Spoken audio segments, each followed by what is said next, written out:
Bà cái bà tập trung lên mà lên của tôi lên đi của làm gì đó của tôi gì đó ai cũng đang rồi lên ta mới bắt tay rồi của chúng ta nhưng ta phải được hoàn thành và làm lại mà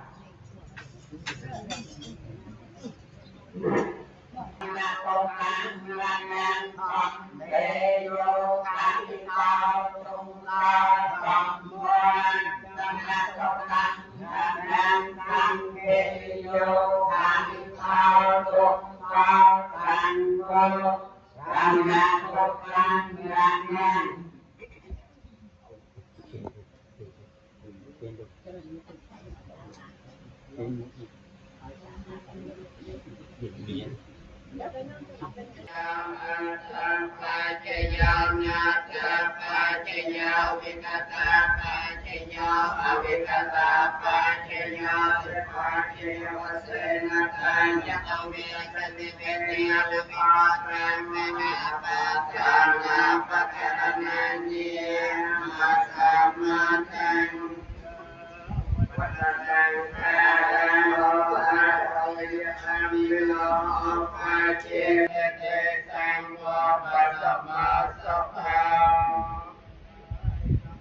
Tương lai ta chạy người ta cho ai nhớ quyền trình ngài ta xa pa ô tô viên la tô sôm ai ô tam buông gom bon nè chia sát mai tơ nghĩa tê phong ven quan ta đại giao an ta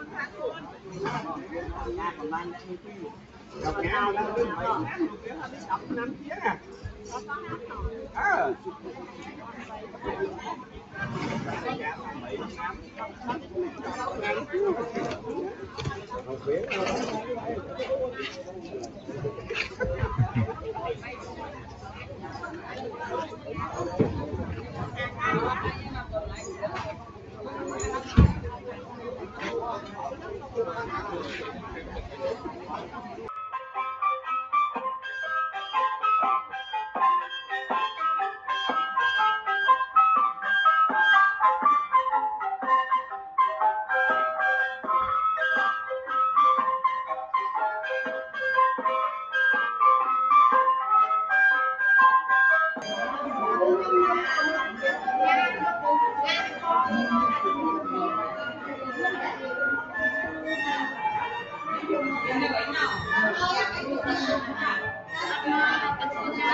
hai người còn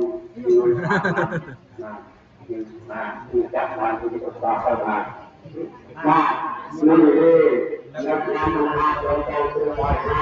sẽ cuộc sẽ có phòng làm mà sẽ có chuyên lên bên nam có tài chuyên mà có tên mình mà ta tên thương mà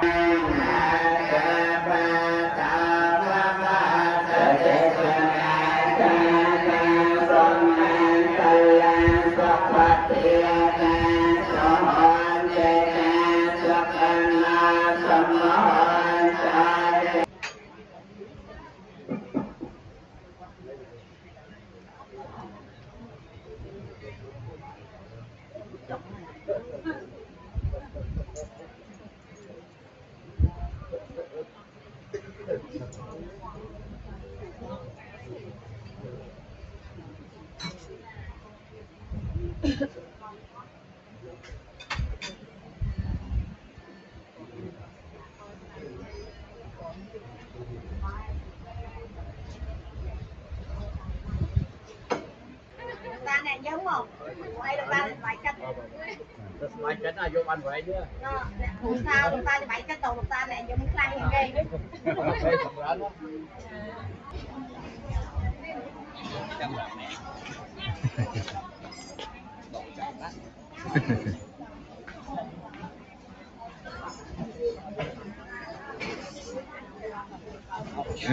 Đào á.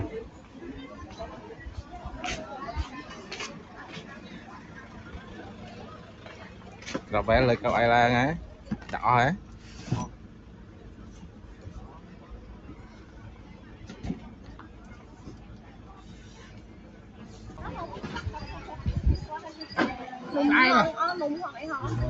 Không cần tí đó mà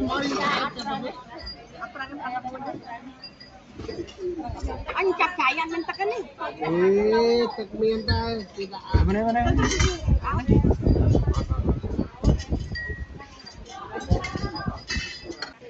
Nak kita cek kalau tapi muk. Tapi muk ke bang.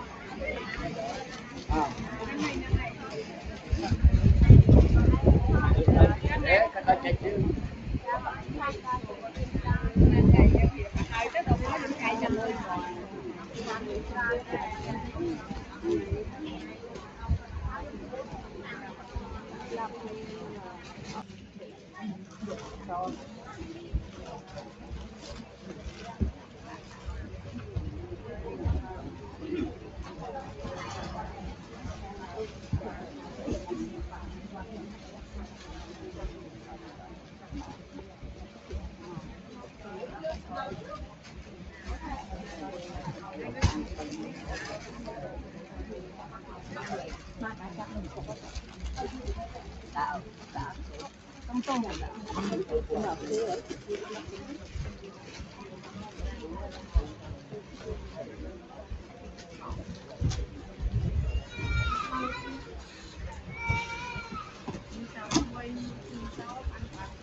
Mau đặt cái cuối mà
ăn từ dư màu bánh ta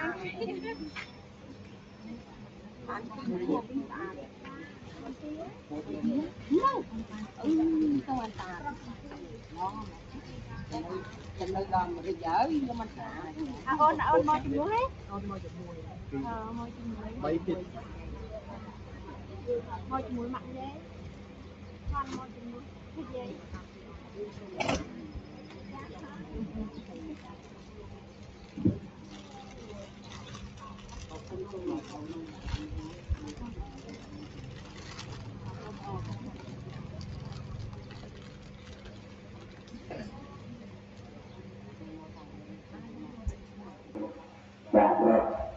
đạt đây người phật người thầy để bàn tôi sẽ làm đầu tiên tổ chức đầu tư cho đời để có cái chân nên người ta bây giờ cử vì cho việc để ta anh mới làm cầu chưa được đây được nè ở đây người nó có ơn nó có cuộc sống ban đầu tiên một cái đầu tư một cái một người sẽ là một người sẽ rất lâu hay là máu rất lâu trước đây nó qua khai rất kèm hết cùng rất xe sắp đuôi năng đôi chân này nhưng một cạnh nào rất mà cảm thức dalam một câu chuyện chắc giờ ta một chuyện đâu cơ hội học hà qua các các mà cảm thức dalam một câu chuyện chắc semua tak kenang kusol bersama kita tak kaya tak kenang oleh Allah asna dia kita tahu tak tahu việc sang cả đời là thấy hai cặp đồng sinh nơi cuộc sau cuộc gặp cuộc nhất ước lòng hai cặp đồng hàng này và nên ăn nên có tại sai thì thầy ta ước lòng hai cặp đồng này ban là cái mà ta có thể mà tôi tự ra ước thà và nên ta có ước là mengenai kebenaran benar ada sekali dan nak perlu berusaha dapat cek sekali sudah bekerja belum berusaha ini terkait dengan menak terbaca cai apapun dengan menak bermain semua orang hỏi chắc từ đầu nó vừa đến hay nâng lưu một sao mình về á chọc chọc lớp đại ngôn nhiệt nhau đâu từng sang dưới từ nấu và thao hoặc từng sáng là mò tập ngồi vô mà mình chọc được thế này đời quyền sự báo ăn để tiến ra trong điều ta ấy học hạt và mai tan móc hiện tại gây phiếu đều ngày ná có hạnh phúc bon ra tụt ra kêu ra và gây chân hỏi vô đặt drop trong tổng nó drop cho với cái can theo ta ngay lúc làm là để theo ta hoặc lúc ta được chua con ta ta hoặc lúc đặt hơi ta dây quan theo thế và ta đặt ta quan thế thì mối thì phí và tôi không biết ta có rất thì mấy ta thì đã cho nhà ta hỏi ngay lúc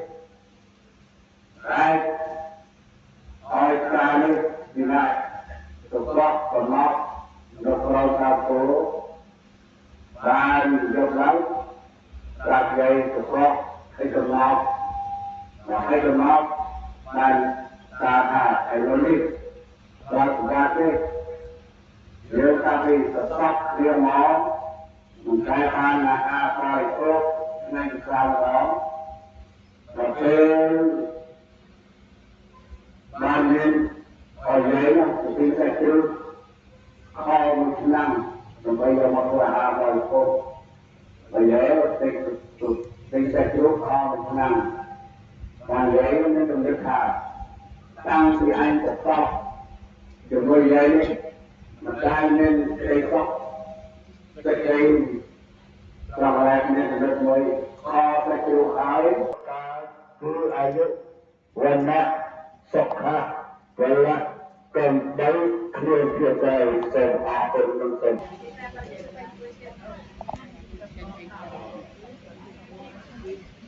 Mày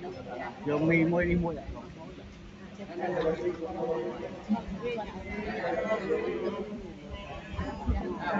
tàu mơ phi rồi mình còn đó là nào không sai cả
Gặp mọi người chịch một cái lối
veteran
Vậy bây giờ thì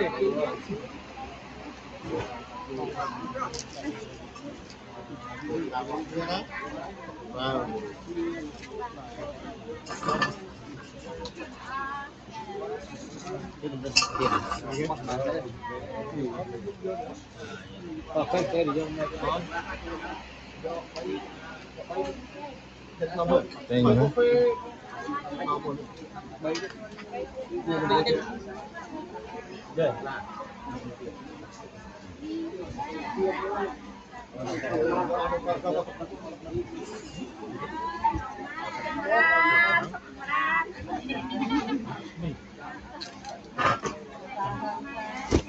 có tí à.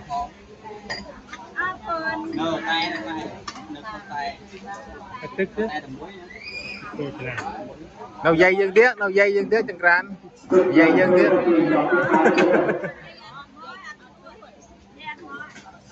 Bà. Nó chạy trong nuôi dây, vô kênh trong nuôi dây. Nó vô lưới.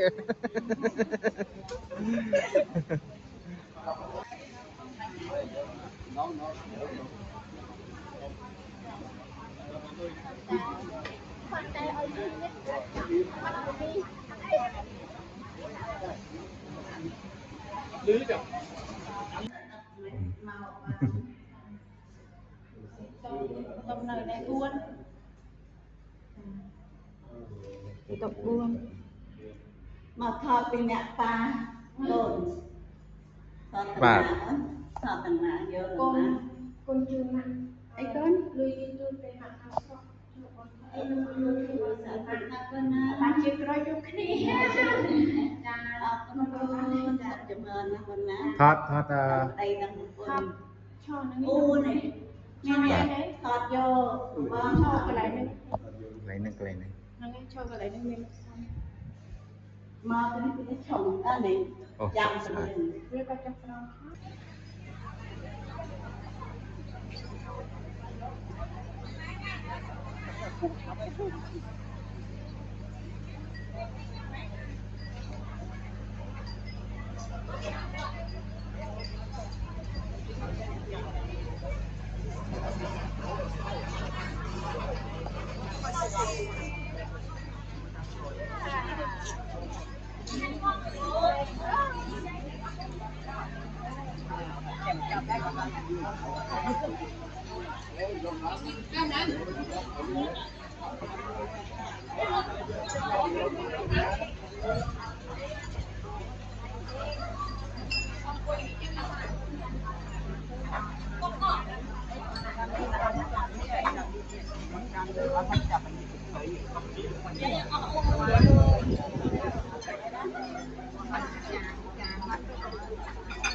Hello dây. Hello dây.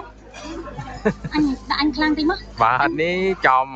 mòn, nồi dọc tiếc dây.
បងវង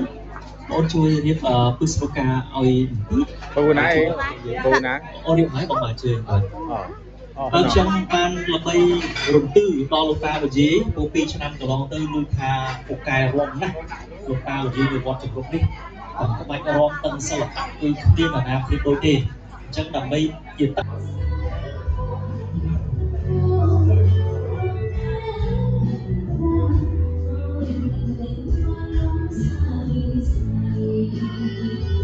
anh nhầm nó bảo